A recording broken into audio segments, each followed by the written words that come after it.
ನಾವು ಎಲ್ಲ ಕೆಲವು ಮಾಧ್ಯಮಗಳಲ್ಲಿ ಕೆಲವು ಪತ್ರಿಕೆಗಳಲ್ಲಿ ಒಬ್ಬೊಬ್ರು ಒಂದೊಂಥರ ವಿತರಿಸಿದ್ವಿ, ಒಬ್ಬೊಬ್ರು ಒಂದೊಂಥರ ಅದನ್ನ ತೋರಿಸಿದ ರೀತಿಯಲ್ಲಿ ಯಾವ ರೀತಿ ಅಂತೇಳಿ ಬರೆದಿದ್ವಿ. ಇದಕ್ಕೆ ನಮ್ದೇ ತಕರಾರಿಲ್ಲ, ನಿಮ್ಮ ಪತ್ರಿಕಾ ಸ್ವಾತಂತ್ರ್ಯಕ್ಕೆ ಬಿಟ್ಟಂತ ವಿಚಾರ. ಆದ್ರೆ ಅದಾದ್ಮೇಲೆ ಇಲ್ಲಿನ ಸಹ ಇನ್ನೊಂದು ಪತ್ರಿಕಾ ಸಭೆಯನ್ನು ತಾವು ಪ್ರೆಸ್ ಮೀಟ್ ಅಲ್ಲ ನಾನಿರ್ಬಾರ್ದು, ಜೊತೆಗೆ ಕಾಂಗ್ರೆಸ್ ಪಕ್ಷದವ್ರು ಕರೆದಿದ್ರು. ಅದರಲ್ಲಿ ಪ್ರಮುಖವಾಗಿ ಚರ್ಚೆ ಮಾಡಿರೋಂಥದ್ದು ಪತ್ರಿಕೆಗಳೆಲ್ಲ ಈ ಕಡೆಗೆ ನಿಮ್ ಪೇಪರ್ಗಳೆಲ್ಲ ಸುಮಾರು ಒಂದು 15 ಪೇಪರ್ ಎಲ್ಲ ಬರ್ದಿರೋ ಅಂಥವು ಇಲ್ಲೆಲ್ಲ ಇದೆ, ಮುಂದೆ ಇಟ್ಕೊಂಡಿದ್ದೀನಿ. ಅವ್ರಿಗೆ ಹಾಲಿನ ಕಣ್ಣಿಗೆ KNR ಅವ್ರನ್ನ ಟೀಕೆ ಮಾಡೋಂಥ ನೈತಿಕ ಹೊಣೆ ಇಲ್ಲ ಅಂತಂದು ಎಲ್ಲ ಹೆಡ್ಲೈನ್ ಮಾಡಿದ್ದೀರ. ಟೀಕಿಸುವ ನೈತಿಕ ಹಕ್ಕಿಲ್ಲ ಅಂತಂದು ನಾನಿಲ್ಲಿ ಅದೇನು ಟೀಕೆನೆ ಮಾಡಿಲ್ವಲ್ಲ.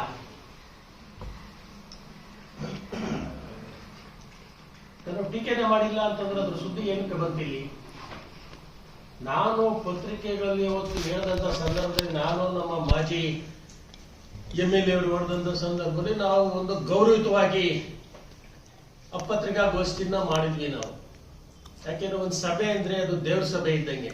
ಆ ಸಭೆಯಲ್ಲಿ ನಾವು ಮಾತನಾಡ್ಬೇಕಾದ್ರೆ ಬಹಳ ಗೌರವಿತವಾಗಿ ಮಾತನಾಡ್ಬೇಕು. ಇಲ್ಲಿ ನಾವು ಮಾತನಾಡಿದಂಥದ್ದು ಲಕ್ಷಾಂತರ ಜನ ನೋಡ್ತಾರೆ. ನಾವೇನಿಲ್ಲಿ ಪತ್ರಿಕಾಗೋಷ್ಠಿ ನಡೆಸ್ತೀವಿ, ನಾವು ಮಾತನಾಡ್ತೀವಿ. ನಾವು ಮಾತನಾಡೋದನ್ನ ನಾವು ಯಾರ ಬಗ್ಗೆನೂ ಹಗುರವಾಗಿ ಮಾತನಾಡ ಅಂತದನ್ನ ಚಾಳಿ ಇಟ್ಕೋಬಾರದು. ಅದನ್ನ ನಾವು ಯಾರ ಬಗ್ಗೆನೂ ಹಗುರವಾಗಿ ಮಾತಾಡಿಲ್ಲ, ನಾವು ಯಾರ ಬಗ್ಗೆನೂ ಟೀಕೆ ಮಾಡಿಲ್ಲ. ನಾವು ನಮಗಾದಂತ ನೋವನ್ನ ನಾವು ತಾಲೂಕಿನ ಜನಕ್ಕೆ ಗೊತ್ತಾಗಲಿ ಅಂತ ಹೇಳಿ ಬಿಟ್ರೆ ನಾವು ಯಾರ ಬಗ್ಗೆನೂ ಚರ್ಚನೆ ಮಾಡಿಲ್ಲ. ತಾಲೂಕಿನಲ್ಲಿ ನಮ್ಮ ಮಾಜಿ ಶಾಸಕರಾದ ವೀರಭದ್ರಯ್ಯನವರು ಸಹ ಹೇಳಿದ್ರು, ಒಂದು ಅಭಿವೃದ್ಧಿ ಕೆಲಸ ಕಡಿಮೆ ಆದ್ರೂ ಆಗ್ಲಿ ಅಂತ ಹೇಳಿ. ಒಂದು ಅಭಿವೃದ್ಧಿ ಕೆಲಸ ಕಡಿಮೆ ಆದ್ರೂ ಚಿಂತೆ ಇಲ್ಲ, ತಾಲೂಕಲ್ಲಿ ದ್ವೇಷದ ರಾಜಕಾರಣ ಬೇಡ ಅಂತ ಇಷ್ಟೇ ನಾವು ಮಾತಾಡಿ. ಅದರಲ್ಲಿ ನಾನು ನಮ್ಗೆ ಏನೇನು ತೊಂದರೆಗಳಾದವು ಅಂತೇಳಿ ನಮ್ಮ ವೀರೇಂದ್ರ ಅವ್ರಿಗೆ ಏನಾಯ್ತು, ನನಗೇನೇನು ತೊಂದರೆಗಳಾದವು ಅಂತ ಕೆಲವೆಲ್ಲನೂ ಸಹ ಹೇಳಿದ್ದೆ. ಕೆಲವೊಂದು ಪತ್ರಿಕೆಗಳಲ್ಲಿ ಕೆಲವು ಬರೆದಿದ್ದಾರೆ, ಕೆಲವರು ಬರೆದಿಲ್ಲ, ಅದಿರ್ಲಿ ಆಯ್ತು.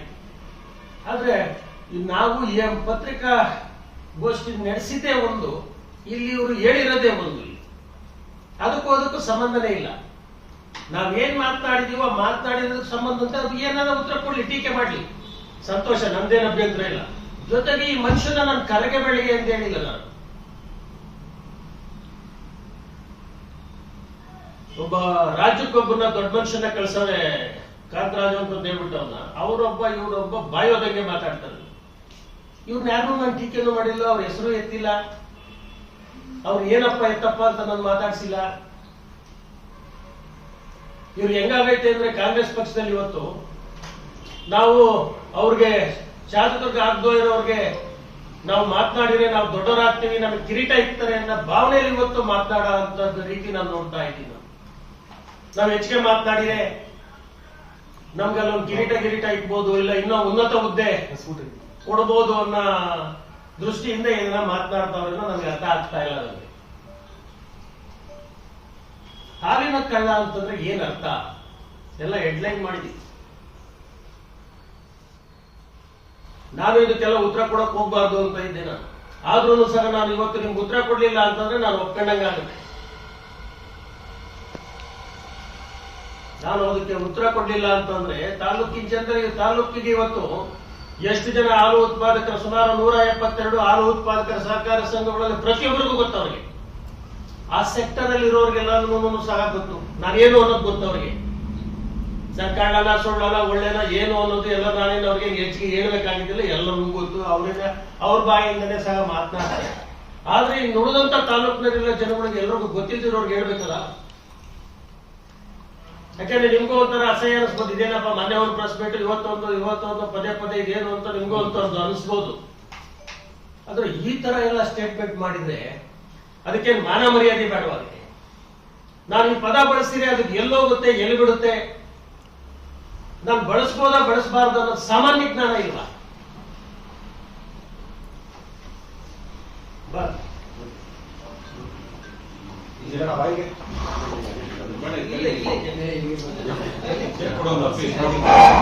ಹೋಗುತ್ತೆ. ಇವತ್ತು ತಾಲೂಕಿನಾದ್ಯಂತ ಜನ ನೋಡ್ತಾರೆ, ಜಿಲ್ಲೆಯಲ್ಲೇ ಜನ ನೋಡ್ತಾರೆ. ಯಾರ ಗೌರವಕ್ಕೆ ಏನ್ ಧಕ್ಕೆ ಆಗುತ್ತೆ. ನಾನು ಮಾತನಾಡಿರೋ ಅಂತವ್ರಿಗೆ ನನ್ನ ಬಾಯಿ ಏನು ಅನ್ಸುವಂತ ಜನ ಮಾತಾಡ್ತಾರೆ. ನನ್ನ ಸಾಮಾನ್ಯ ಜ್ಞಾನನೂ ಇಲ್ಲ ಅಂತಂದ್ರೆ, ಸಾಮಾನ್ಯ ಜ್ಞಾನನೂ ಸಹ ಇಲ್ದಂಗೆ ಆ ನಾಲ್ಗೆಗೆ ಅದಕ್ಕೆ ಮೂಳೆ ಗಿಳೆ ಏನು ಇರಲ್ಲ. ಅದಕ್ಕೆ ಯಾಕೆ ಸಿಕ್ಕಿರತ್ತೈತ್ರಿ ಸರ್. ಅದನ್ನ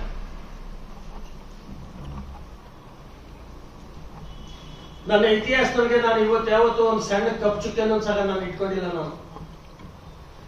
ನನ್ನ 5 ವರ್ಷದ ಅಧ್ಯಕ್ಷನ ಆಡಳಿತ ಮಾಡಿದಂತ ಸಂದರ್ಭದಲ್ಲಿ ನಾನು ಏನೇನು ಅಭಿವೃದ್ಧಿ ಕೆಲಸ ಕಾರ್ಯಗಳನ್ನ ಮಾಡಿದೆ ಇಡೀ ಜಿಲ್ಲೆ ಮಾತಾಡ್ತಿದ್ದೆ. ಇವತ್ತು ಯಾರೋ ಒಬ್ಬ ಗಲೀಜು ಪಲೀಜು ಯಾವ ಮಾತಾಡಿದ್ರೆ ಏನ್ ತಲೆ ಕೆಡಿಸ್ಕೋಣ ಅಂತದ್ದು ಇರ್ಲಿಲ್ಲ. ಆದ್ರೆ ಇದೇನೋ ಒಂದು ಪದ ಬಳಕೆ ಐತಲ್ಲ, ಆ ಪದ ಬಳಕೆಯಿಂದ ಉತ್ತರ ಹೇಳಲೇಬೇಕು ಅನ್ನೋ ಉದ್ದೇಶದಿಂದ ಹೇಳ್ತಾ ಇರೋದು. ನನ್ನ 5 ವರ್ಷದ ಅವಧಿಯಲ್ಲಿ ನಾನೇನು ಅಧ್ಯಕ್ಷ ಆಗಿದ್ದಂತ ಸಂದರ್ಭದಲ್ಲಿ, ಯಾಕೆಂದ್ರೆ ನೀವು ಬೇರೆ ಅದು ಹೆಡ್ಲೈನ್ ಮಾಡ್ತೀರಾ, ಮಾಜಿ ಅಧ್ಯಕ್ಷರು ಮಾಜಿ ಅಧ್ಯಕ್ಷರು ಎರಡು ಹಾಕ್ತೀರಾ. ಆ ಎರಡು ಹಾಕಿದಾಗ ಇಬ್ಬರು ಮಾಜಿ ಅಧ್ಯಕ್ಷರು ಹಾಕಿದ್ದಾಗ ಆ ಜನ, ಯಾಕಂದ್ರೆ ಅವ್ರ ಕಾಲದಲ್ಲಿ ಏನಾಗಿತ್ತು ನನ್ನ ಕಾಲದಲ್ಲಿ ಏನಾಗಿತ್ತು ಅಂತ ನಾವು ಹೇಳ್ಕೋಬೇಕಾದಂತ ಪರಿಸ್ಥಿತಿ ಬಂದೈತಿ. ಇಡೀ ಜಿಲ್ಲೆಯಲ್ಲಿ ನಾನು ಅಧ್ಯಕ್ಷನಾಗೋದಕ್ಕಿಂತ ಮುಂಚಿತವಾಗಿ ಇವತ್ತು ಒಕ್ಕೂಟ ಯಾವ ಮಟ್ಟದಲ್ಲಿತ್ತು, ನಾನು ಅಧ್ಯಕ್ಷನಾದ 5 ವರ್ಷದಲ್ಲಿ ಯಾವ ಮಟ್ಟದಲ್ಲಿ ಇದೆ ಅಂತ ಹೇಳ್ಬಿಟ್ಟು ನಮ್ಮ ಒಕ್ಕೂಟದ ಅಧಿಕಾರಿಗಳು ಮಾತಾಡ್ಕೊಂತಾರೆ. ಇಡೀ ಜಿಲ್ಲೆಯ 1350 ಹಾಲು ಉತ್ಪಾದಕರ ಸಹಕಾರ ಸಂಘದಲ್ಲಿರುವಂತಹ ಕಾರ್ಯದರ್ಶಿಗಳಿರ್ಬೇಕು ಇರ್ಬೋದು, ಅಲ್ಲಿ ಆಡಳಿತ ಮಂಡಳಿ ಇರ್ಬೋದು, ಸಾವಿರಾರು ಜನ ಅಲ್ಲಿ ಕೆಲಸ ಮಾಡುವಂತ ನೌಕರರು ಸಹ ಮಾತನಾಡ್ತಾರೆ. ನಾನು ಪದೇ ಪದೇ ಅದನ್ನ ಹೇಳ ಅಂತದೇನಿಲ್ಲ. ಅದನ್ನ ಆ ಹಿಂದೆ ಏನು ಬಟವಾಡೆ ಕೊಡ್ತಾ ಇರಲಿಲ್ಲ ಸರಿಯಾಗಿ, ಅದು ಎಲ್ರಿಗೂ ಗೊತ್ತಿರೋ ಅಂತ ವಿಚಾರ. ನಾನು ಅಧ್ಯಕ್ಷನಾದ 3-4 ತಿಂಗಳಲ್ಲಿ ಬಟವಾಡೆ ಅಪ್ಡೇಟ್ ಮಾಡಿದೆ. ಇವತ್ತು ನಮ್ಗೆ ಒಂದು ಬಟವಾಡೆ ಕೊಡಕ್ಕೆ ಒಂದು 7 ಕೋಟಿ 8 ಕೋಟಿ ದುಡ್ಡು ಬೇಕು ಅಂದ್ರೆ ಒಂದೊಂದು ದಿವಸ ಹೋಗಿ KMF ಅಲ್ಲಿ ಕೂತ್ಕೊಂತಾ ಇದ್ದೆ ನಾನು. ನಮ್ಮ ರೈತರಿಗೆ ಹಿಂದೆ ಆದಂಗೆ ಈಗಲೂ ಆಗ್ಬಾರ್ದು. ನಾವಿದ್ದಂತ ಸಂದರ್ಭದಲ್ಲಿ ಏನು, ನಾನು ಅಧ್ಯಕ್ಷನಾಗಿದ್ದಂತ ಸಂದರ್ಭದಲ್ಲಿ ಏನಾರ ಬದಲಾವಣೆ ತರಬೇಕು ಅನ್ನೋ ಉದ್ದೇಶದಿಂದ ಆ ಬಟವಾಡೆಗಳನ್ನ ಫಸ್ಟ್ ಟೈಮ್ಗೆ 7 ದಿವಸಕ್ಕೆ ಒಂದು ಕೊಡೋ ರೀತಿ ಮಾಡಿದೆ. ಮೊದಲನೇ ವರ್ಷದಲ್ಲಿ 5 ಕೋಟಿ ಚಿಲ್ಲರೆ ಲಾಭ ಬಂತು, 2ನೇ ವರ್ಷ ಲಾಭ, 3ನೇ ವರ್ಷ ಲಾಭ, 4ನೇ ವರ್ಷನೂ ಲಾಭ. ಸುಮಾರು 19 ಕೋಟಿಗಳಷ್ಟು ಇವತ್ತು ಇನ್ಕಮ್ ಟ್ಯಾಕ್ಸ್ ಅನ್ನ ಕಟ್ಟಿದ್ವಿ ಒಂದು ವರ್ಷ. ನನ್ನ ಇಲ್ಲೇ ಬಿರ್ಲಾ ಆಡಿಟೋರಿಯಂ ಅಲ್ಲಿ ನನ್ನ ಕರೆದು ಸನ್ಮಾನನೂ ಸಹ ಮಾಡಿದ್ರು ಇನ್ಕಮ್ ಟ್ಯಾಕ್ಸ್ ನವರು. ಇಡೀ ತುಮಕೂರು ಜಿಲ್ಲೆಗೆ ಹೈಯೆಸ್ಟ್ ಟ್ಯಾಕ್ಸ್ ಪೇ ಮಾಡಿದ್ದು ನಾವು. ಆ ಹಣನೇ ಇವತ್ತು ನಾವಲ್ಲಿ ಕ್ರೋಢೀಕರಣ ಮಾಡಿರೋ ಅಂತ. ಯಾವ್ದೋ ಟ್ಯಾಂಕರ್ ಹಾಲು ಅದು ಇದು ಅಂತಂದೆಲ್ಲ ಹೇಳೋದ್ರೆ, ಟ್ಯಾಂಕರ್ಗೂ ನಮಗೂ ಸಂಬಂಧ ಏನು? ಅದ್ರಲ್ಲೂ ABCD ಗೊತ್ತಿಲ್ಲ ಅಂತ ಈ ಪ್ರೊಫೆಸರ್ ಹೇಳಬೇಕು. ನನಗೆ ABCD ಗೊತ್ತಿಲ್ಲ, ಪ್ರೊಫೆಸರ್ ಆಗಿರೋರು ಹೇಳ್ಬೇಕಲ್ಲ ನ್ಯಾಯವಾಗಿ. ಆ ಟ್ಯಾಂಕರ್ ಅಗ್ರಿಮೆಂಟ್ ಆಗಿರುತ್ತೆ. ಆ ಟ್ಯಾಂಕರ್ಗೆ ಹಾಲು ಎತ್ಕೊಡೋವರೆಗೂ ನಮ್ಮ ಜವಾಬ್ದಾರಿ. ಇವತ್ತು ರೈತ ಸಂಘಕ್ಕೆ ಹಾಲು ತಂದು ಕೊಡ್ತಾರೆ, ಆ ಸಂಘದವರು ಟ್ಯಾಂಕರ್ಗೆ ಹಾಲು ಕೊಡ್ತಾರೆ. ಆ ಸಂಘದವರು ಟ್ಯಾಂಕರ್ಗೆ ಹಾಲು ಕೊಟ್ಟ ಮೇಲೆ ಸಂಘಕ್ಕೂ ಟ್ಯಾಂಕರ್ಗೂ ಸಂಬಂಧ ಇಲ್ಲ. ಇನ್ನೇನಿದ್ರು ಟ್ಯಾಂಕರ್ನವ್ರಿಗೂ ಒಕ್ಕೂಟಕ್ಕೂ ಸಂಬಂಧ ಇಲ್ಲ ಅಂತವ್ರು. ಆ ಟ್ಯಾಂಕರ್ ಅಲ್ಲಿ ಏನ್ ಹಾಲು ಇರುತ್ತೆ, ಯಾವ ಕ್ವಾಲಿಟಿ ಹಾಲು ಇರುತ್ತೆ, ಆ ಕ್ವಾಲಿಟಿ ಹಾಲು ಅಲ್ಲಿ ಇಲ್ಲ ಅಂತಂದ್ರೆ ಒಕ್ಕೂಟದಲ್ಲಿ ಅವರು ಲಾರಿಯವನಿಗೆ ದಂಡ ಹಾಕ್ತಾರೆ. ಈಗಾಗಲೇ ಲಕ್ಷಾಂತರ ರೂಪಾಯಿ ದಂಡ ಕಟ್ಟಿರೋಂತ ನಿದರ್ಶನಗಳು ಸಾಕಷ್ಟವೆ. ನಮಗೂ ಅದಕ್ಕೂ ಸಂಬಂಧನೇ ಇಲ್ಲ. ಬರೀ ಎಲ್ಲ ದಿಕ್ತಪ್ಸ ಅಂತ ಕೆಲಸ ಹಾಲಿನ ಟ್ಯಾಂಕರ್ ದಿಕ್ ತರೋದು. ಈ ಸಾಮಾನ್ಯ ಜನಕ್ಕೆ ತಾಲೂಕಿನಲ್ಲಿ ಏನ್ ಅರ್ಥ ಆಗುತ್ತೆ, ಏನೋ ಇವರು ತೆಳ್ಳಗ್ ಬೆಳ್ಳಗಿರ್ತಾರೆ, ಏನೋ ಮಾಡಿರ್ಬೋದೋ ಬಿಟ್ಟಿರ್ಬೋದೇನೋ ಅನ್ನೋ ಸಂಶಯ ಕೆಲವ್ರಿಗೆ ಇರುತ್ತೆ. ನಾನು ಜನರಲ್ ಬಾಡಿಗೆ ಹೋಗಿದ್ದ ಸಂದರ್ಭದಲ್ಲಿ ಸುಮಾರು ಜನ ಮಾತನಾಡಿರು, ಏನ್ ಸರ್ ಅವ್ರು ಏನೇನೋ ಟ್ಯಾಂಕರ್ ಅದು ಇದು ಎಲ್ಲ ಹೇಳ್ತಾರೆ, ನೀವೊಂದು ಪ್ರೆಸ್ ಹೇಳಕ್ಕಿಲ್ವಾ ಅಂತ. ಇಲ್ಲಪ್ಪ ಹೇಳಿದ್ದೆ, ನನಗೂ ಅದಕ್ಕೂ ಸಂಬಂಧ ಇಲ್ಲ. ಯಾರೋ ಉಪ್ಪು ತಿಂದಿರೋ ನೀರು ಕುಡಿತಾರೆ, ಅದೇನೋ ಸಂಪೂರ್ಣ ತನಿಖೆಗೆ ನಮ್ ಸಹಕಾರ ಇರುತ್ತೆ ಅಂತ ಹೇಳ್ಬಿಟ್ಟು ಹೇಳಿದ್ದಪ್ಪ, ನೀವು ನೋಡಿಲ್ಲ ಪತ್ರಿಕೆಗಳಲ್ಲಿ ಅಂತ ಹೇಳ್ತಾ ಇದ್ದೆ ನಾನು. ಟ್ಯಾಂಕರ್ಗೂ ನಮ್ಗೂ ಸಂಬಂಧನೇ ಇಲ್ಲ. ಅವನೊಬ್ಬ ಮೈದಳ್ಳಿ ಒಬ್ಬ ಕಾಂತರಾಜ್ ಒಬ್ಬ ರಾಜ್ಯ ಮಟ್ಟಕ್ಕೆ ಕಳ್ಸವ್ರೆ ದೊಡ್ಡ ಮನುಷ್ಯ ಅಂತ. ಅದು ABCD ಗೊತ್ತಿಲ್ಲ, ಇದ್ರ ಸೆಕ್ಟರ್ ಏನು ಅಂತ ಗೊತ್ತಿಲ್ಲ. ಅವತ್ತು ದೊಡ್ಡದಾಗಿ ಮಾತಾಡ್ಬಿಟ್ಟು ಅಲ್ಲಿ DYSP ಆಫೀಸ್ ಮುಂದೆ ಸ್ಟ್ರೈಕ್ ಅಲ್ಲ, ಅದಕ್ಕೆ ಇವತ್ತು KMF ನಿರ್ದೇಶಕ ಆಗ್ಬಿಟ್ಟ. ಏನು ABCD ಗೊತ್ತಿಲ್ಲ ಆ ಮನುಷ್ಯಂಗೆ. ಒಂದು ಹಾಲು ಹಾಕಿಲ್ಲ ಆ ಸಂಘಕ್ಕೆ, ಆ ಸಂಘದ ಸದಸ್ಯತ್ವ ಇಲ್ಲ. ಆದ್ರೂ ಇದನ್ನ ಮಾಡಿ ಇವಾಗ ಹೊಸದಾಗಿ ಏನೋ ಮನೆ ಸೇರಿಸ್ಕೊಂಡವ್ರು, ಆನೆ ಹಾಕಿಲ್ಲ.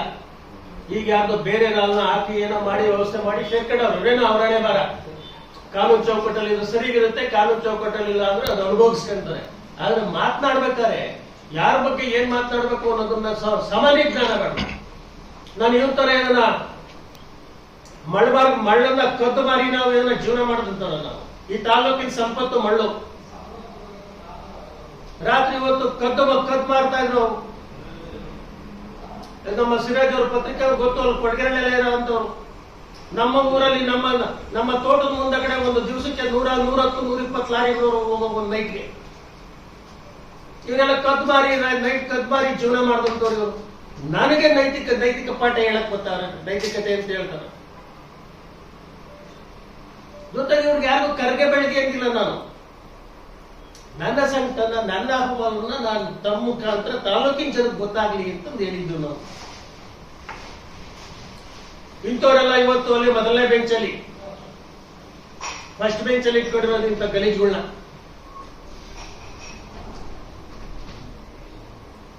ಆ ಟ್ಯಾಂಕರ್ಗೂ ನನಗೂ ಸಂಬಂಧನೇ ಇಲ್ಲ. ಹಾಲಿನ ಟ್ಯಾಂಕರ್ 2,500 ಲೀಟರ್. ಆ 2,500 ಲೀಟರ್ ಅಲ್ಲ, ಅಲ್ಲಿ ಇದ್ದಿದ್ದು 1,000 ಚಿಲ್ಲರೆನೇ. ಅದನ್ನ 2,500 ಲೀಟರ್ ಅಂತ ಅವತ್ತಿಂದ ನಿಮ್ ಪತ್ರಿಕೆಗಳು ಬರೀತಾ ಇದ್ರಿ. ಅದು ನಂಗೆ ಅವ್ರು ಹೇಳ್ಕೊಂಡು ಹೋಗ್ತಾನೆ. ಅದ್ರಲ್ಲಿ ಯಾವ್ಯಾವ ಮುಂದೆ ತೋರ್ಸೋದಂತೆ, ಇದ್ ನೋಡಿ ಅಂತ ನೀವು ಇಸ್ಕೊಂಡು ಸ್ವಲ್ಪ ನೋಡ್ಬೇಕು. ಅದೇ ನಾನೆಲ್ಲ ಬರೀ ಮಿಸ್ಗೈಡ್ ಮಾಡೋದನ್ನ ಬರೀ ಪೇಪರ್ ಇಟ್ಕೊಂಡು ಆ ಪಟಾಕಿ ಅಂತ ಯಾವ ತೋರಿಸಿದಾಗ ಕೊಡಿ ಇಲ್ಲಿ ನಾವು ಒಂಚೂರು ನೋಡ್ತೀವಿ ಅಂತ ಕೇಳ್ಬೇಕೆಲ್ಲ. ನಾವು ಇಲ್ಲಿ ಪತ್ರಿಕೆ ಇದ್ರಲ್ಲಿ ಕೂತ್ಕೊಂಡು ನಾವೇನಾರ ಹೇಳಿದ್ರೆ ಆ ಹೇಳಿದಂತ ಸ್ಟೇಟ್ಮೆಂಟ್ ಎಷ್ಟು ಸಾವಿರಾರು ಜನ, ಲಕ್ಷಾಂತರ ಜನ ನೋಡ್ತಾರೆ. ನಾವು ಏನನ್ನ ಬುಲ್ಡೆ ಅದು ಇದು ಸಿಕ್ಕಿದ್ದೆಲ್ಲ ಹೇಳ್ತಾರೆ, ಇವ್ರ ಯೋಗ್ಯತೆ ಇಷ್ಟೇ ಬಿಡು ಅಂತ ಸಾಮಾನ್ಯ ಜನ ಮಾತಾಡ್ತಿರ್ತಾರೆ. ನಾವು ಮೊದಲನೇದಾಗಿ ಗೌರವಯುತವಾಗಿ ಮಾತಾಡಬೇಕು. ಎರಡನೇದು ನಿಜಾಂಶ ಏನಾಯ್ತು ಅದನ್ನ ತಮ್ಮ ಮುಖಾಂತರ ಹೇಳ ಅಂತದ್ದಾಗಬೇಕು. ಅದನ್ನ ತಾವು ಜನತೆಗೆ, ನಮ್ಮ ತಾಲೂಕಿನ ಜನತೆ, ಜಿಲ್ಲೆ ಜನತೆಗೆ ಮುಗಿಸ ಅಂತದ್ದು ಸಾಮಾನ್ಯ. ಅದನ್ನ ಬಿಟ್ಬಿಟ್ಟು ಬಾಯಿಗೆ ಬಂದಂಗೆ ಮಾತಾಡ್ತಾರೆ ಮನುಷ್ಯ. ಇವತ್ತು ನೋಡಿ, ನಾ ಇವ್ರವ್ ಹೇಳ್ಬೇಕು ಅನ್ನೋದು ಲೋಡವೇ ಹೇಳ್ಬೇಕು ಅಂತಂದ್ರೆ ನಾನು ಯಾವ್ದಾರ 1-2 ಎಕ್ಸಾಂಪಲ್ ಹೇಳ್ತೀನಿ ಅಷ್ಟೇ. ನನಗೆ ಇಲ್ಲಿ ನಂದಿನಿ ಪತ್ತಿನ ಸಹಕಾರ ಸಂಘ ಅಂತ ಇದೆ, ಈ DAPCMS ಬಿಲ್ಡಿಂಗ್ ಅಲ್ಲಿ ಇತ್ತು. ನಿಮ್ಗೂ ಎಲ್ಲ ಗೊತ್ತಿರೋ ಅಂತದೇನೆಲ್ಲ. ಎಲ್ಲೋಯ್ತು ಅದು ಬಿಲ್ಡಿಂಗ್? ಇವಾಗ ಅದು ಅಲ್ಲೆಲ್ಲ ನಮ್ಮ ವಕೀಲರ ಸಂಘದ ಬಿಲ್ಡಿಂಗ್ ಹೋಗಿತ್ತು. ಏನಾಯ್ತು ಬಿಲ್ಡಿಂಗ್? ಏನಾಯ್ತು ಸೊಸೈಟಿ ಅದು ಇವತ್ತು? ಶೇರ್ ಹೋಲ್ಡರ್ಸ್ ಅಂದ್ರೆ ನಮ್ಮ ಹಾಲು ಉತ್ಪಾದಕರೇ ಮ್ಯಾಕ್ಸಿಮಮ್ ಶೇರ್ ಹೋಲ್ಡರ್. ಹಾಲು ಉತ್ಪಾದಕ ಸಂಘಗಳು ನಮ್ಮನೆ MPCS ಗಳಿವೆ, ಹಾಲು ಉತ್ಪಾದಕ ಸಹಕಾರ ಸಂಘಗಳಿವೆ. ಅಲ್ಲಿ ಶೇರ್ದಾರರು ಮ್ಯಾಕ್ಸಿಮಮ್ ಇರ ಅಂತ ಒಂದು 75-80 ಮೇಲ್ಗಡೆ ಅವೆ. ಕೆಲವು ಸಂಘಗಳು ಒಂದು 5,000 ಶೇರ್ ಕಟ್ಟವ್ರೆ. 5,000ಕ್ಕಿಂತ ಕಡಿಮೆ ಯಾವುದೂ ಇಲ್ಲ ಶೇರಲ್ಲಿ. ಕೆಲವರು 5,000 ಕಟ್ಟವ್ರೆ, ಕೆಲವರು 10,000 ಶೇರ್ ಇದೆ, 15-20 ಶೇರ್ಗಳಿವೆ. ಇನ್ನ ಕೆಲವು ಸಂಘಗಳು ಲಕ್ಷಾಂತರ ರೂಪಾಯಿ ಡಿಪಾಸಿಟ್ ಅನ್ನು ಸಹ ಇಟ್ಟಿದ್ದಾರೆ. ನಮ್ಮ ಹಾಲು ಉತ್ಪಾದಕರ ಸಹಕಾರ ಸಂಘದ ಬಡವರು ದುಡ್ಡು ಆ ಸಂಘದಲ್ಲಿ ಇವತ್ತು FD ಇಟ್ಟಿದ್ದಾರೆ. ಎಲ್ಲೋಯ್ತು ಆ ಸಂಘ? ಇದನ್ನ ನಾನು ಪತ್ರಿಕೆಗಳಲ್ಲಿ ಏನಾರ ಹೇಳಿದ್ರೆ ಬಿಂಬಿಸ್ಕೊಳಕ್ ಹೋಗಿ ಹೇಳಿದ್ರೆ ನನ್ನ ಬೆನ್ನು ನನಗೆ ಕಾಣಿಸಲ್ಲ ಅನ್ನೋದು ಸಾಮಾನ್ಯ ಜ್ಞಾನ ಬೇಡವಾ? ನಾನೇ ಗಾಜಿನ ಮನೇಲಿ ಇದ್ದೀನಿ, ಇನ್ನೊಬ್ಬರನ್ನ ನಾನೇನು ಅವ್ರನ್ನ ಅಂತ ತೆಗೆಯೋದು ಅಂತೇಳಿ ನಾವು ಅವನ ತಟ್ಟೆಲೇನೆ ಎಡ್ಡ ಬಿದ್ದೈತೆ. ಬೇರೆ ತಟ್ಟೆಗಿರೋದು ಹುಡ್ಕಾಡಕ್ ಹೋದ್ರೆ ಹೆಂಗೆ? ಅದು ಭೂತನ ಬಾಯಲ್ಲಿ ಭಗವದ್ಗೀತೆ. ಅದ್ಯಾವುದು? ಯಾರು ಭೂತ? ಯಾರು ಭೂತ? ಯಾರು ದೊಡ್ಡ ಭೂತ ಅನ್ನೋದನ್ನ ತಾಲೂಕಿನ ಜನ ಗೊತ್ತು. ತಾಲೂಕಿನ ಜನ, ಸಾಮಾನ್ಯ ಜನರೆಲ್ಲ ಮಾತನಾಡ್ತಾರೆ. ಪಾಪ ಅದೇನಂತ ಮನುಷ್ಯ ಅವ್ರ ತಂದೆನೇ ಹೇಳ್ತಾರೆ, ಯಾಕಲ್ಲ ಹುಟ್ಬಿಟ್ನಪ್ಪ ಇವನು ಅಂತ. ಜನರ ಹತ್ರ ಮಾತನಾಡೋದು ಸಹಜದ. ಅವ್ರ ಮನೆ ಅವ್ರ ಸ್ವಂತದಕ್ಕೆ ನಾವು ಹೋಗಲ್ಲ, ನಾವು ಅವ್ರ ಪರ್ಸನಲ್ ಬೇಡ. ಭೂತನ ಬಾಯಲ್ಲಿ ಭಗವದ್ಗೀತೆ ವರ್ಡ್ ಹೇಳ್ಬಿಟ್ರೆ ದೊಡ್ಡವನಾಗ್ಬಿಟ್ಟಾಗ್ಲೇನೆ ಭೂತ ಯಾರು? ನೀನೇ ದೊಡ್ಡ ಭೂತ ಹಾಕ್ಕೋತಿದೀಯ. ಕಣ್ಮುಂದೆ ಯಾವ ನಿದರ್ಶನಗಳು?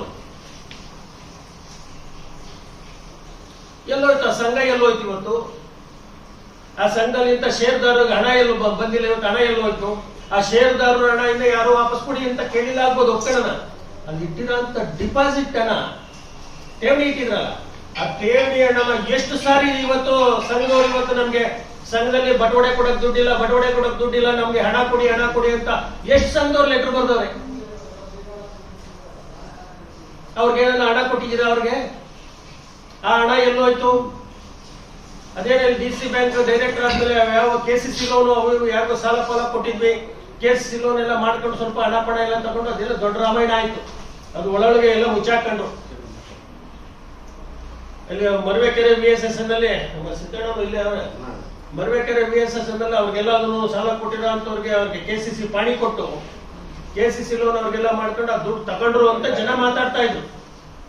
ನಮ್ಗೇನಾದ್ರದ್ದು ಮಾಹಿತಿ ಇಲ್ಲ. ಜನ ಮಾತಾಡ್ತಾ ಇದ್ರು ಹಿಂಗೆಲ್ಲ ಲೋನ್ಗಳೆಲ್ಲ ಮಾಡಿಸಿ ದುಡ್ಡೆಲ್ಲ ತಗೊಂಡ್ತಾವ್ರೆ ಅಂತಂದು. ಆ ದುಡ್ಡೆಲ್ಲ ಹೋಯ್ತು. ಇವತ್ತಿನವರೆಗೂ ಆ ಠೇವಣಿ ಹಣ ವಾಪಸ್ ಕೊಟ್ಟಿಲ್ಲ. ಇವತ್ತು 75-80 ಹಾಲು ಉತ್ಪಾದಕರ ಸಹಕಾರ ಸಂಘದ ಶೇರ್ ಹಣ ಆಯ್ತಲ್ಲಿ.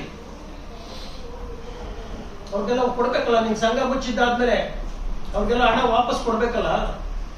ನೀನ್ ಇಷ್ಟೊಂದು ಹರಿಶ್ಚಂದ್ರನ್ ತರ ಮಾತಾಡಂತ ಮನುಷ್ಯ, ಅವ್ರಿಗೆಲ್ಲ ಬಡವರು ತಾನೇ. ಅದೆಲ್ಲ ಬಡವರು ಹಾಲು ಹಾಕಿ ಅಲ್ಲಿ ಏನು ಅರ್ಧ ಲೀಟರ್ 1 ಲೀಟರ್ ಹಾಲು ಹಾಕಿ ಜೀವನ ಮಾಡೋಂಥವ್ರು ಹಾಲು ಉತ್ಪಾದಕರು ಇವತ್ತು. ಅವ್ರ ಹಣ ನಾನು ಇಂತ ಡಿಪಾಸಿಟ್ ಇಟ್ಕೊಂಡು ದರ್ಬಾರ್ ಮಾಡ್ಕೊಂಡು ಮಜಾ ಮಾಡ್ಕೊಂಡು ಓಡಾಡಿದೆ. ಅವ್ರಿಗೆ ಹಣ ಕೊಡ್ಲಿಲ್ಲ ಅಂತಂದ್ರೆ ಹಿಂಗೆ.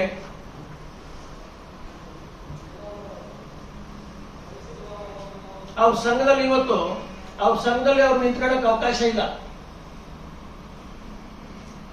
ಅವ್ರ ಸಂಘದಲ್ಲಿ ಅದು ಎಲಿಜಿಬಲ್ ಇಲ್ಲ ಸಂಘ. ಅದು ಅವ್ರ ಸಂಘನೇ ಅವ್ರು ನೋಡ್ಕೊಳಕ್ ಆಗ್ತಾ ಇಲ್ಲ ಮನುಷ್ಯ. ಊರವ್ರದೆಲ್ಲ ಮಾತನಾಡಕ್ ಹೋಗ್ತಾರೆ. ನಾನು ಹಿಂದೆ ಅಧ್ಯಕ್ಷ ಆಗಿದ್ದಂತ ಸಂದರ್ಭದಲ್ಲಿ, ನಿರ್ದೇಶಕರಾಗಿದ್ದಂತ ಸಂದರ್ಭದೊಳಗೆ ಆ ಸಂಘದಲ್ಲಿ 15 ಲೀಟರ್ 20 ಲೀಟರ್ ಹಾಲು ಗೊತ್ತಾಯ್ತು. ನಮ್ಮ ಅಧಿಕಾರಿಗಳೆಲ್ಲ ಹೇಳಿರು ಮುಚ್ಚನ ಅಂತ. ನಾನು ಮುಚ್ಚದ್ ಬೇಡ ಅಂತ ಹೇಳಿದೆ. ಅವನೊಬ್ಬನ ಮೇಲೆ ದ್ವೇಷಕ್ಕೋಸ್ಕರ ನಾವು ಸಂಘ ಮುಚ್ಚಿದ್ರೆ ಆ ಭಾಗದ ಉತ್ಪಾದಕರಿಗೆ ಅನಾನುಕೂಲ ಆಗುತ್ತೆ, ಅವರೆಲ್ಲ ದೂರ ಹಾಲು ಎತ್ಕೊಂಡು ಹೋಗ್ಬೇಕು, ಈಗೆಲ್ಲ ಕರಡಿಗಳ ಕಾಟ ಅದು ಇದು ಎಲ್ಲ ಬೇಡ, ಮುಚ್ಚದ್ ಬೇಡ ಅಂತ. ನಾನು ಅವಧಿಲಿ ಯಾವ ಸಂಘನೂ ನಾನು ಮುಚ್ಚಿಲ್ಲ. ನಾನು ಅದ್ಯಾವ್ದೋ 4 ಸಂಘ ಅಂತ ಹೇಳ್ತಾ ಇದ್ದಂತ, 4 ಸಂಘ ಮುಚ್ಚವ್ರೆ ಅಂತ.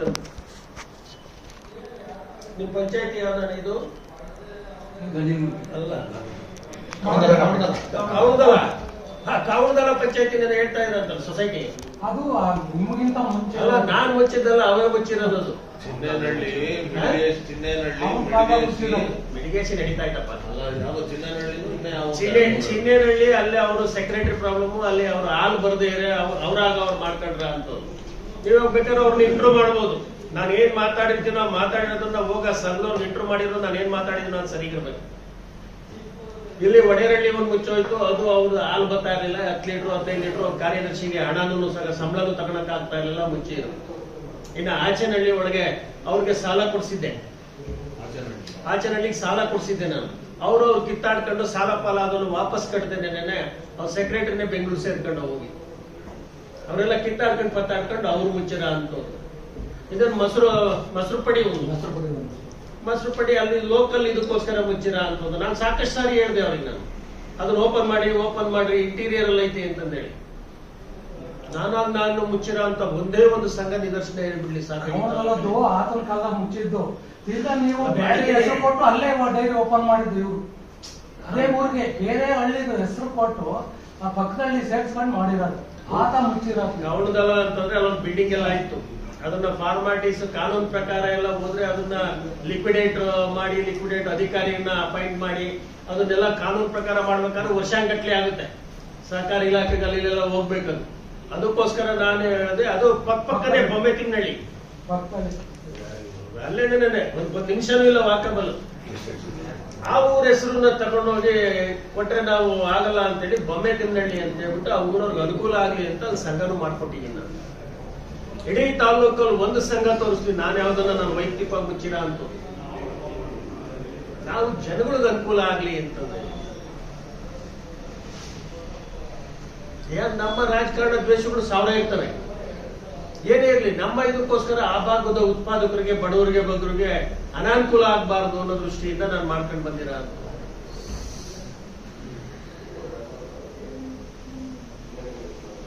ಅದ್ರ ಜೊತೆ ಇವತ್ತು ಒಕ್ಕೂಟ ಯಾವ ಮಟ್ಟದಲ್ಲಿದೆ. ನಾವು ಈ ತರ ಟ್ಯಾಂಕರ್ ಮಾರ್ಕೊಂಡು ಎಲ್ಲ ಉಪ್ಪು ಬೆರೆಸಿ ಹಾಲು ಬರ್ಸಿ ಇದನ್ನೆಲ್ಲ ಮಾಡಿದ್ರೆ ಒಕ್ಕೂಟ ಆ ಮಟ್ಟಕ್ಕೆ ಬರಕ್ ಸಾಧ್ಯ ಆಗಿತ್ತ? ಇವತ್ತು 100 ಕೋಟಿ ಇದೆ DC ಬ್ಯಾಂಕ್ ಅಲ್ಲಿ ಡಿಪಾಸಿಟ್ ಇದೆ. ಇವತ್ತು ಇದೇ ಡಿಸಿ ಬ್ಯಾಂಕ್ ಅಲ್ಲಿ 100 ಕೋಟಿ ಇವತ್ತು ಡೆಪಾಸಿಟ್ ಇದೆ. 100 ಕೋಟಿ ಕೆಲಸ ಮಾಡಿಸಿದೀನಿ.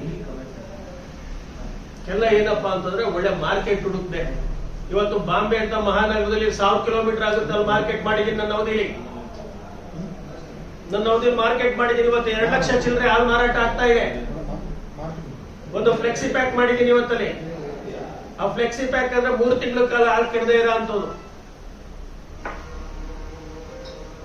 ಇವತ್ತು ಪಕ್ಕದ ಆಂಧ್ರ ಪ್ರದೇಶಕ್ಕೆ ಹೋಗುತ್ತೆ, ಡೆಲ್ಲಿಗೆ ಹೋಗುತ್ತೆ, ಜಮ್ಮು ಕಾಶ್ಮೀರಕ್ಕೆ ಹೋಗುತ್ತೆ ಹಾಲು. ಇವತ್ತು ನಮ್ ಕರ್ನಾಟಕದಲ್ಲಿ ಇಲ್ಲೂ ಸಹ ಸಾಕಷ್ಟು ಸೇಲ್ ಆಗುತ್ತೆ. ಫ್ಲೆಕ್ಸಿ ಪ್ಯಾಕ್ ಅದು 3 ತಿಂಗಳು ಹಾಲು ಕೆಡೋದಿಲ್ಲ. ಅದು ನನ್ನ ಅವಧಿಯಲ್ಲಿ ಮಾಡಿದ್ದು ಸುಮಾರು 55 ಕೋಟಿ ವೆಚ್ಚದಲ್ಲಿ ಮಾಡಿದ್ದೀನಿ. 25 ಕೋಟಿ ನಷ್ಟದಲ್ಲಿದೆ ಅಂತ ಹೇಳಿದ್ರು. ನಾ ಹೇಳ್ತೀನಿ.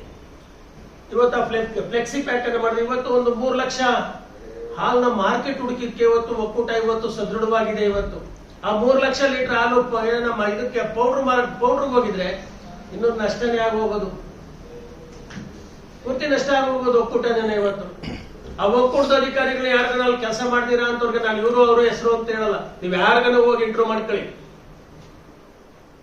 ಒಕ್ಕೂಟ ಹಿಂದೆ ಹೆಂಗಿತ್ತು, ಕೊಂಡವಾಡಿ 13ನೇ ಇಸ್ವಿಲಿ ಕೊಂಡವಾಡಿ ಚಂದ್ರಶೇಖರ್ ಬಂದಾದ್ಮೇಲೆ ಯಾವ ಮಟ್ಟಕ್ಕೆ ಬಂತು, ಹೆಂಗಿತ್ತು ಅಂತಂದೇಳಿ ಅವರೇ ಹೇಳ್ತಾರೆ. ಅದ್ರ ಚಿತ್ರಣ ಏನ್ ಬೇಕಾದ್ರೂ ಹೇಳ್ತಾರೆ.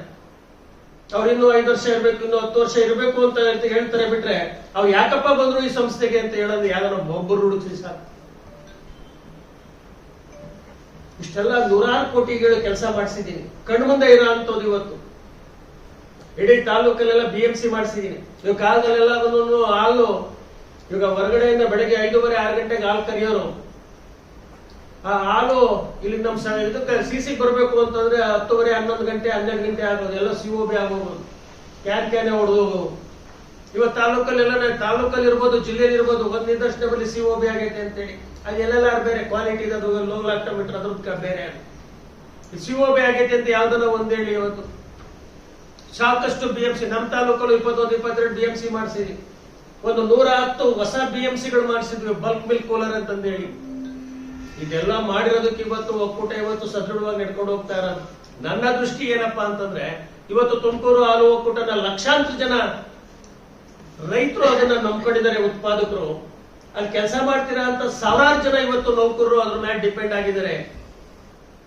ಈ ಒಕ್ಕೂಟ ಏನನ್ನ ನಾಳೆ ಹೆಚ್ಚು ಕಮ್ಮಿ ಆದ್ರೆ ಅವ್ರಿಗೆ ಅನಾನುಕೂಲ ಆಗಬಾರ್ದು ಅನ್ನೋ ಉದ್ದೇಶ ಮುಖ್ಯವಾಗಿ. ಜೊತೆಗೆ ನಾನು ಯಾವತ್ ಅಧ್ಯಕ್ಷ ಆದೆ, ಯಾವತ್ ಮಾಜಿ ಆದೆ ಅಂತ ಲೆಕ್ಕ ಅಲ್ಲ. ನನ್ನ ಅವಧಿಲಿ ಏನೇನ್ ಕೆಲಸ ಕಾರ್ಯಗಳಾಗ್ಬೋದು ಅಂತೇಳಿ ನಾನಲ್ಲಿ ಮಾಜಿ ಅಧ್ಯಕ್ಷನಾದಾಗ್ಲೂ ಸಹ ಜನಗಳು ಮಾತನಾಡಬೇಕು ಅನ್ನೋ ಉದ್ದೇಶದಿಂದ ನಾನು ಕೆಲಸ ಮಾಡಿರೋ ಅಂತದ್ದು ನಾನು. ಯಾಕಂದ್ರೆ ಇವ್ರಿಗೆಲ್ಲ ಟ್ಯಾಂಕರ್ ಪಾಂಕರ್ ಇವೆಲ್ಲ ಏನೋ ನಾವು ಕೆಲಸಗಳನ್ನ ಕೈ ಚಳಕಗಳನ್ನ ಮಾಡಿದ್ರೆ ಇವರೆಲ್ಲ ಅನುಭವ ಇರಬೇಕು. ನಾವು ಹಂಗೆ ನಮ್ ತರನೇ ಅವರು ಮಾಡ್ತಾರೆ ಅನ್ನೋ ಇದರಿಂದ ಏನನ್ನ ಹೇಳೋರೇನೋ.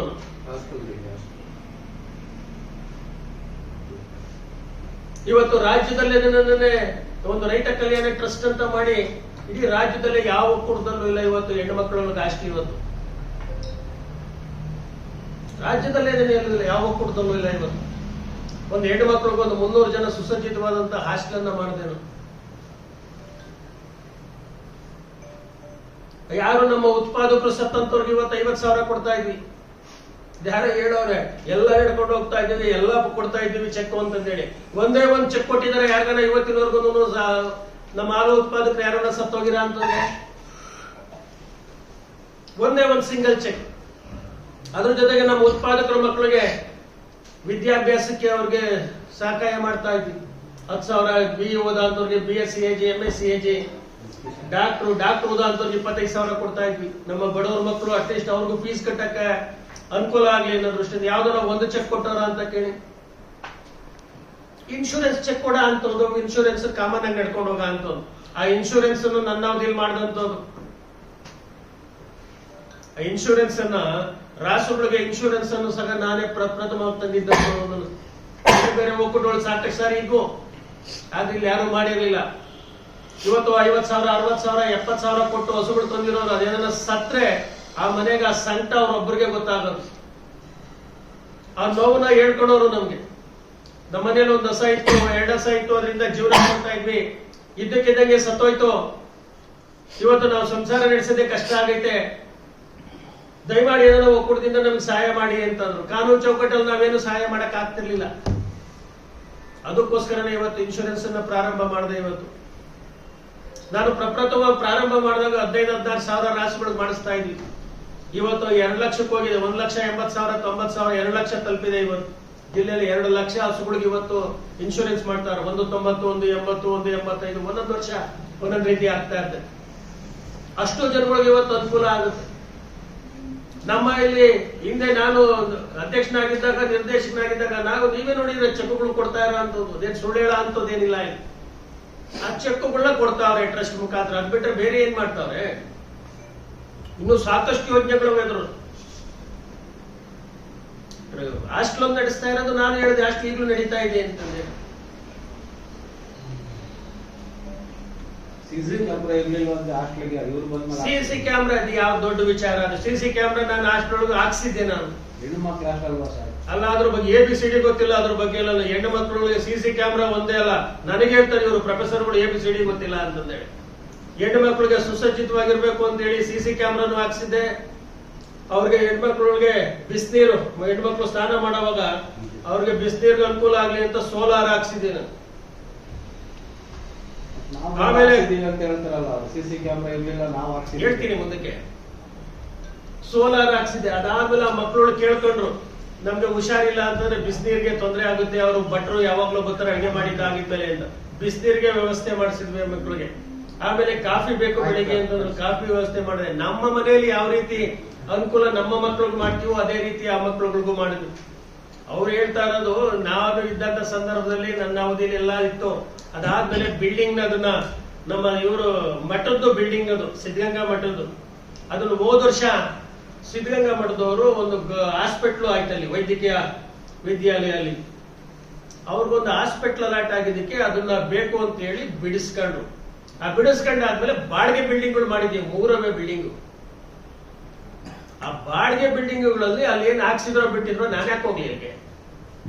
ನನ್ನ ಅಧಿಕಾರ ಇದ್ದಂತ ಸಂದರ್ಭದಲ್ಲಿ ನಾವು ಹೋಗ್ತಾ ಇದ್ವಿ.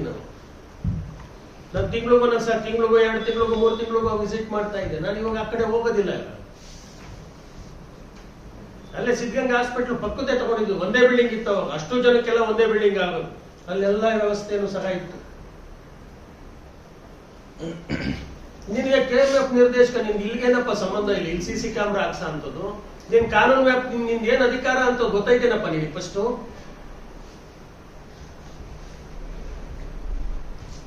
KMF ಅಲ್ಲಿ ನಿರ್ದೇಶಕ ಆಗಿರೋದು ಅದು ನಾಮಿನಿ. ಇವತ್ತು ಸರ್ಕಾರ ಇದ್ದಾಗ ಮಾತ್ರ ನಾಮಿನಿ. ನಾಳೆ ಬೆಳಗ್ಗೆ ಸರ್ಕಾರ ಹೋಯ್ತು, ನಾಳೆ ಬೆಳಗ್ಗೆನೇ ಇಲ್ಲ. ಅದೇ ಚುನಾವಣೆಯಲ್ಲಿ ಗೆದ್ದಲ್ಲಿ ಹೋಗಿರ ಅಂತದಲ್ಲ.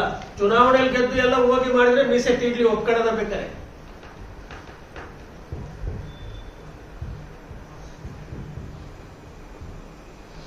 ಸರ್, ನೀವು ಈಗ ABCD ಅಂತ ಕೋಟ್ ಮಾಡ್ತಿದ್ರಲ್ಲ, ಸಹಕಾರಿ ಕ್ಷೇತ್ರದಲ್ಲೂ ರಾಜಕೀಯದಲ್ಲೂ ಕೋಟ್ ಮಾಡ್ತೀರ ನೀವು. ಯಾರಿಗೆ ಕೋಟ್ ಮಾಡ್ತಿದ್ದೀರಾ ಇದು? ಅಲ್ಲ, ಇವ್ರು ಹೇಳೋರಲ್ಲ ದೊಡ್ಡ ಮನುಷ್ಯರು ಯಾರು ಅಂತ. ನಾವು 3 ಜನನು ಹೇಳಿದಾರೆ. ಅದ್ರಲ್ಲಿ ಯಾರಾಗ ಹೇಳಿದಾರೆ? 3 ಜನಕ್ಕೂ ಹೇಳ್ತೀನಿ. ಯಾರು ಹೇಳೋರೋ 3 ಜನಕ್ಕೂ. ರಾಜಕೀಯದಲ್ಲೋ ಇಲ್ಲ ಸಹಕಾರಿ ಕ್ಷೇತ್ರದಲ್ಲ? ಅವ್ರು ಹೇಳೋರಲ್ಲ ABCD ಗೊತ್ತಿಲ್ಲ ಅವ್ರಿಗೆ ಇನ್ನೊಂದು ಅಂತಂದ್ರೆ. ಅವ್ರು ನಿಮ್ಗೆ ಹೇಳಿದ್ದಾರೆ ಸರ್. ನೀವು ಕೋಟ್ ಮಾಡ್ತಿರೋದು ರಾಜಕೀಯ ವಿಚಾರದಲ್ಲಿ ABCD ಗೊತ್ತಿಲ್ಲ ಅಂತಾನೋ ಸಹಕಾರಿ ಕ್ಷೇತ್ರದಲ್ಲಿ? ಅವ್ರು ನನ್ಗೆ ಹೇಳೋರಲ್ಲ ಇದನ್ನ, ಏನು ಗೊತ್ತಿಲ್ಲ ಅಂದ್ರೆ. ಇದೇ ರಾಜಣ್ಣವ್ರನ್ನ, ಯಾಕಂದ್ರೆ ನಾನು ಇದಕ್ಕೆ ಹೇಳ್ತಾ ಇರ್ಲಿಲ್ಲ. ನಾನು ಮನುಷ್ಯ ಸಿಲ್ವರ್ ತಟ್ಟೆ ಕೊಡಿಸ್ತೀನಿ ಅಂತ ಹೇಳಿದ್ದ, ಪರಪ್ಪನ ಅಗ್ರಹಾರಕ್ಕೆ ಕಳಿಸ್ತೀನಿ ಅಂತ ಹೇಳಿದ್ದ. ಇದೇ ನನಗೆ ಹೇಳೋದಲ್ಲ ದೊಡ್ಡ ಮನುಷ್ಯ ನಾಗೇಶ್ ಬಾಬು. ಅವ್ರು ಮಾತಾಡಿರ ಅಂತದ್ದು ನಂದೇನಲ್ಲ. ಅದು ಇದನ್ನೆಲ್ಲ ಪೇಪರ್ ಪತ್ರಿಕೆಗಳೆಲ್ಲ ಬರ್ದಿದ್ರು ಇಲ್ವೋ ಎಲ್ಲ ಇದ್ರೊಳಗೆಲ್ಲ ಇದೆ. ಆ ಭಾಷೆಗಳು, ಯಾಕಂದ್ರೆ ಅವರೊಂದು ಉನ್ನತ ಸ್ಥಾನದಲ್ಲಿ ಅವರೇ. ನಾನು ಆ ಭಾಷೆಗಳು, ಅವ್ರು ಮಾತನಾಡಿದಂತ ಭಾಷೆಗಳನ್ನೆಲ್ಲ ನಾನು ಇಲ್ಲೆಲ್ಲ ಬಳಸಕ್ ಹೋಗಲ್ಲ. ನಾನು ಅಂತ ಮನುಷ್ಯ ಇವತ್ತು ಅಷ್ಟೊಂದು ಹತ್ರ ಆಗ್ಬಿಟ್ಟವ್ರೆ. ಅವ್ರು ಅದನ್ನೆಲ್ಲ ಮರ್ತೋಗ್ಬಿಡ್ತಾರ. ಇವತ್ತು ಹಿಂದೆ ಮಾತಾಡಿಸ್ಕೊಂಡಿರೋದು. ಇದೇ DC ಬ್ಯಾಂಕ್ ಅಲ್ಲಿ ನಾನು ಡೈರೆಕ್ಟರ್ ಇದ್ದೆ ಅವಾಗ. ನಾನು ಆ DC ಬ್ಯಾಂಕ್ ನ ಸೂಪರ್ ಸೀಡ್ ಮಾಡಿಸ್ಬೇಕು ಅಂದ್ರೆ ಇಷ್ಟಿದ್ದಪ್ಪ ಫೈಲ್ ಹಿಡ್ಕೊಂಡು ಹೋಗಿರೋದು ಕುಮಾರಸ್ವಾಮಿ ಅವ್ರ ಹತ್ರನು ರೇವಣ್ಣ ಅವ್ರ ಹತ್ರ. ಇದನ್ನೆಲ್ಲ ಮರ್ತ್ಬಿಡ್ತಾರ ಅವರು. ಗೊತ್ತು ತಾಲೂಕು ತುಂಬ ಭಾಷೆನ, ಆ ಭಾಷೆಗಳು ಅದನ್ನ ಹೇಳಿದ್ರು. ಏನೋ ಒಂದು ಉನ್ನತ ಸ್ಥಾನದಲ್ಲಿ ಅವ್ರೆ, ಅವ್ರಿಗೆ ಬೈದಿರೋ ಭಾಷೆಗಳನ್ನ ನಾನು ಯಾಕೆ ಇಲ್ಲಿ ಪುನರುಚ್ಚಾರ ಮಾಡ್ಬೇಕು ಅಂತ ಹೇಳ್ತಾರೆ. ಅದನ್ನ ಸಮಯ ಬಂದಾಗ ಬೇಕಾದ್ರೆ ಹೇಳ್ತೀನಿ ಅದನ್ನು ಎಲ್ಲಾನು ಏನೇನ್ ಮಾತಾಡ್ಕೊಂಡು ಓಡಾಡವ್ರೆ ಅಂತ. ಇಂಥವ್ರ ಹತ್ರ ನಾನು ನೀತಿ ಪಾಠ ಕಲಿಬೇಕಾ? ನಾವೇನೋ ಹೇಳಿದ್ರೆ ಅದು 4 ಜನ ಒಪ್ಪಂಗಿರ್ಬೇಕು. ನೀವು ಅದನ್ನು ಹೆಡ್ಲೈನ್ ಮಾಡಿದಿರಲ್ಲ,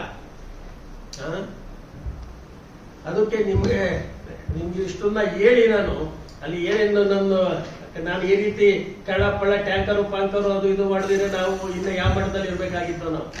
ಆ ದುಡ್ಡು ನಾವು ಇವತ್ತು ಸಂಸ್ಥೆನೂ ಚೆನ್ನಾಗಿರ್ತಿರ್ಲಿಲ್ಲ, ನಾನು ರೋಡಿಗೆ ಬಂದಿರ್ತಾ ಇಲ್ಲ.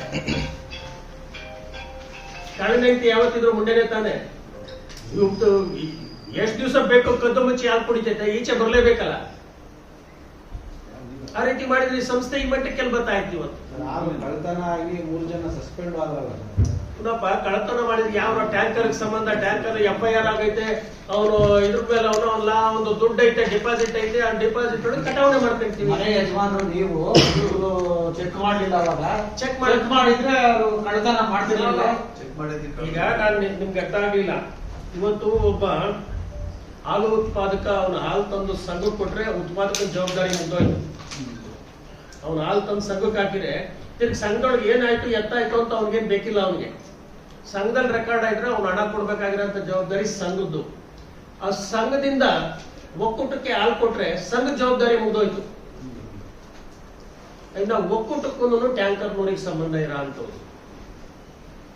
ಒಕ್ಕೂಟಕ್ಕೂ ಟ್ಯಾಂಕರ್ ನೋಡಿಗೆ ಸಂಬಂಧ ಇದೆ. ಸಾಕಷ್ಟು ಟ್ಯಾಂಕರ್ ದಂಡ ಹಾಕಿದೀವಿ, ಲಕ್ಷಾಂತರ ರೂಪಾಯಿ ದಂಡ ಹಾಕಿದೀವಿ ನಾವು. ನೀವು ತುಮೂಲ್ ನಿರ್ದೇಶಕರು. ಹೌದು.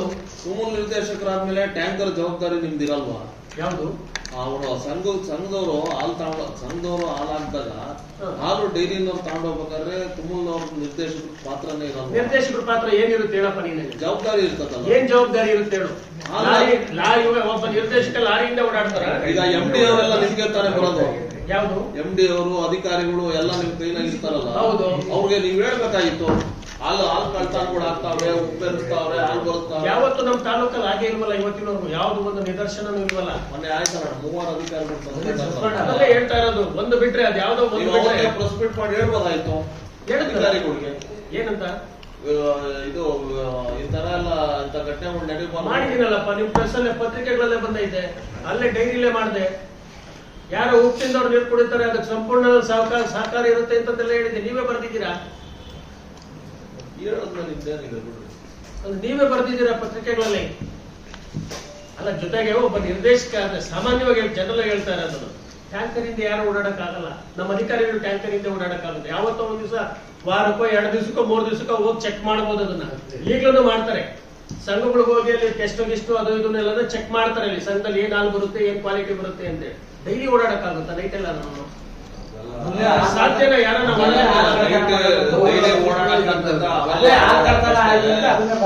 ಆಯ್ತು. ಕಳ್ತನ ಆಗೈತೆ ಅಂತ ಬರೀರಿ, ಹಾಲಿನ ಕಳ್ತನ ಆಗೈತೆ ಅಂತ ಬರೀರಿ. ಹಾಲಿನ ಕಳ್ಳನೆ ಕೇಂದ್ರ ಟೀಕಿಸುವ ನೈತಿಕ ಹಾಕಿಲ್ಲ ಅಂತಂದ್ರೆ ಏನಿದು ಅಂತ ಏನಾಗುತ್ತೆ ಅರ್ಥ? ಇದು ಎಲ್ಲ ಪೇಪರ್ ಪ್ರಜಾವಾಣಿ ಸುಮ್ಮನೆ ಹೇಳ್ತಾರೆ. ಪ್ರಜಾವಾಣಿ ಅಲ್ಲ,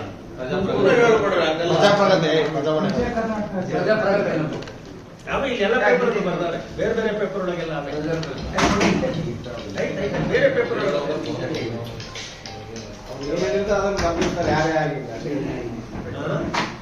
ಆಯ್ತು, ನಂದೇನ್ ತಕರಾರಿಲ್ಲ. ನೀವು ಬರ್ದಿರೋದಕ್ಕೆ ನಂದೇನ್ ಅಭ್ಯಂತರ ಇಲ್ಲ. ನಿಮ್ಮನ್ನ ನಾನೇನ್ ಕ್ವಶನ್ ಮಾಡ್ತಿಲ್ಲ, ಯಾಕೆ ಬರೋದ್ರಿ ಅಂತ ನಾನೇನ್ ಕೇಳ್ತಾ ಇಲ್ಲ. ನಾನು ಹೇಳಿರೋದನ್ನ ಬರ್ದಿದ್ದೀರಾ ಇಲ್ಲಿ, ಅದ್ರಲ್ಲಿ ಏನ್ ಅಭ್ಯಂತರ ಇಲ್ಲ. ನೀವು ಕೇಳಿದಕ್ಕೆ ಕ್ರಾಸ್ ಮಾಡಿದ್ದಕ್ಕೆ ಕೇಳಿದೆ ನಾನು. ಹಾಲು ಕಳ್ತನ ಆಗೈತಲ್ಲ ಅಂತ. ಕಳ್ತನ ಆಗೈತೆ ಅಂತ ಬರ್ದಿದ್ರೆ ನಾನು ಇವತ್ತು ಪ್ರಶ್ನೆ ಮಾಡಿದೀವಿ ಅದನ್ನ. ಅವ್ನು ಸಂಬಂಧಪಟ್ಟು ಅವ್ನಿಗೆ ಲಾರಿ ಬಿಡ್ಕೊಡ್ದು ಅಂತ ಹೇಳ್ಬಿಟ್ಟು ಲಾರಿ ಸೀಸ್ ಮಾಡಿಸಿದ್ವಿ. ಮೊನ್ನೆ ಯಾವ ರೀಸೆಂಟ್ ಆಗಿ ನಮ್ದು ಬೋರ್ಡ್ ಇಲ್ಲ 1 ವರ್ಷದಿಂದ. ಯಾವಾಗ್ಲೂ ಏನೋ ಬಿಡಿಸ್ಕೊಂಡು ಹೋಗೋನೆ. ಜನರಲ್ ಬಾಡಿನಲ್ಲಿ ಚರ್ಚೆ ಆಯ್ತಲ್ಲ, ಚರ್ಚೆನೂ ಆಯ್ತು. ಜೊತೆಗೆ ಲಾರಿ ಸೀಸ್ ಮಾಡಿದ್ವಿ ನಾವು. 2 ಲಾರಿ ಸೀಸ್ ಮಾಡಿದ್ವಿ. ಅವ್ 25 ಲಕ್ಷ 50 ಲಕ್ಷ, ಅವನೊಂದು 15 ಲಕ್ಷ ಡಿಪಾಸಿಟ್ ಇತ್ತು. ಅವನು ಬಿಲ್ ಬೇರೆ 8 ಲಕ್ಷ ಕೊಡ್ಬೇಕಾಗಿತ್ತು. ಯಾವ್ದು ಕೊಡ್ಸಿರ್ಲಿಲ್ಲ. ಈ ಕೇಸು ಇತ್ಯರ್ಥ ಆಗೋವರೆಗೂ, ಯಾಕಂದ್ರೆ ಇದು ಬಡ ರೈತರು ದುಡ್ಡಿದು. ಹಾಲು ಉತ್ಪಾದಕರು ಯಾರೇನು ಸಾಹುಕಾರಗಳು ಏನಲ್ಲ, ನಿಮ್ಗೂ ಗೊತ್ತಿರ ಅಂತದ್ದು, ಎಲ್ರಿಗೂ ಗೊತ್ತಿರ ಅಂತದ್ದು. ಆ ರೈತರು ದುಡ್ಡು ತಿಂದಾಕಿರೋ ಹೊಡಿತಾನ ಅಂತಂದೇಳಿ ಈಗ ತನಿಖೆ ನಡೀತಾ ಇದೆ, ಮುಗ್ದೋಗಿದೆ ಸರ್. ನಾನು ತನಿಖೆ 1 ವರ್ಷದಿಂದ ಇಲ್ವಲ್ಲಪ್ಪ. ಯಾವ ಹಂತದಲ್ಲ ಇದೆ ಅಂತ ನನಗೇನು ಮಾಹಿತಿ ಇಲ್ಲ. 1 ವರ್ಷ ಆಗೋಯ್ತಲ್ಲ, ಆಡಳಿತ ಮಂಡಳಿ ಇಲ್ವಲ್ಲ ಈಗ. ಅದರಿಂದ ಯಾವ ಹಂತದಲ್ಲಿ ಐತೆ ಅಂತ ಗೊತ್ತಿಲ್ಲ. ಒಟ್ಟೊಟ್ಟಿಗೆ ಅದು ತನಿಖೆ ಮಾಡಬೇಕು ಅಂತಂದ್ರೆ ಸಾಕಷ್ಟು ಆಡಳಿತ ಮಂಡಳಿ ಚರ್ಚೆ ಆಗಿದೆ, ಎಲ್ಲ ರೆಕಾರ್ಡ್ ಆಗಿದೆ ಅದೆಲ್ಲ. ಅದು ಈಗ ನಿಮ್ಮ ಮೇಲೆ ಅವರು ಆರೋಪ ಮಾಡ್ತಾರೆ, ಅವ್ರ ಮೇಲೆ ನೀವು ಆರೋಪ ಮಾಡ್ತೀರಾ. ಏನು? ಅವರು ನೀವು ಒಬ್ಬರ ಮೇಲೆ ಒಬ್ರು ಆರೋಪಗಳು ಮಾಡ್ಕೊಳ್ತಿದ್ದೀರಲ್ಲ, ಇದರಿಂದ ಏನಾದ್ರು ಇದೆಯಾ ನಿಮ್ಗೂ ಅವ್ರಿಗೂ? ಯಾವುದೂ ಇಲ್ಲ, ನೀವೇ ಕೇಳಬೇಕು, ಏನೂ ಇಲ್ಲ.